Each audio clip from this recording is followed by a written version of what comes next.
Hello అండి. మీకు ఎంతమందికి గుళ్ళో పులిహోర అంటే ఎంతమందికి ఇష్టం? అదే టేస్ట్‌తో మనం ఇంట్లో ఎలా చేసుకోవాలో చూసేద్దాం. ముందుకు ఒక అర కేజీ బియ్యం తీసుకొని శుభ్రంగా కడిగి ఒక అరగంట పాటు నానబెట్టుకొని కొంచెం పొలుగ్గా అయితే అన్నం ఉడికించుకొని పక్కన పెట్టేసుకోండి. అర కేజీ బియ్యానికి 50 గ్రాముల చింతపండు చక్కగా 50 గ్రాముల చింతపండు నానేసుకొని మీకు టైం ఉంటే ముందు నానేసుకోండి. ఒకవేళ టైం లేదనుకుంటే చింతపండులో వేడి నీళ్ళు పోస్తే గనక చాలా తొందరగా నానుతుంది. నానిన తర్వాత గుజ్జు తీసుకొని, ఆ గుజ్జులో కొద్దిగా పసుపు, కరివేపాకు, పచ్చిమిరపకాయలు, కొంచెం ఆయిలు, అలాగే సాల్ట్ యాడ్ చేసుకొని ఉడికించుకొని చక్కగా పక్కన పెట్టుకోండండి. ఈ విధంగా చేశారంటే పులిహోర అనేది చాలా టేస్ట్‌గా ఉంటుంది. ఇది ఉడికించుకొని పక్కన పెట్టుకున్న తర్వాత కొద్దిగా ఈ పౌడర్ గనక యాడ్ చేశారంటే మనం అచ్చంగా గుడిలో ఎంతైతే కమ్మగా ఉంటుందో అంతే కమ్మగా ప్రసాదం అయితే ఉంటుందండి పులిహోర.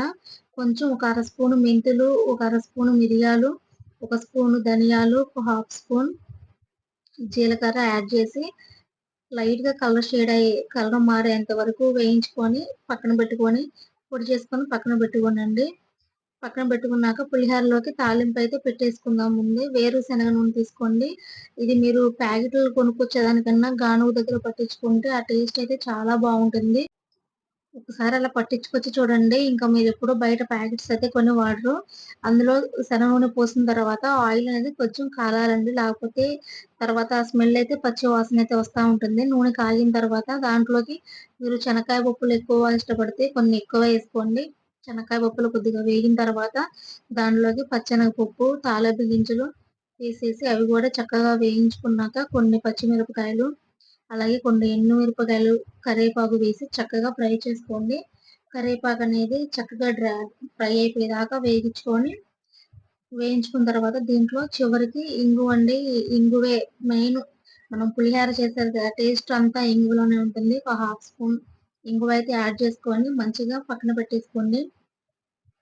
ఇప్పుడు చక్కగా ప్రాసెస్ అదంతా రెడీ అయిపోయినాక అన్నం చల్లార్చుకున్నాం గదా! దాంట్లోకి మనం వేయించి పెట్టుకొని పొడి చేసుకోమన్నాం గదండీ! ఆ పొడైతే యాడ్ చేసుకొని, దాంతో పాటు ఉడికించుకున్నటువంటి చింతపండు గెంటుతో కాదు చేత్తో కలపండి.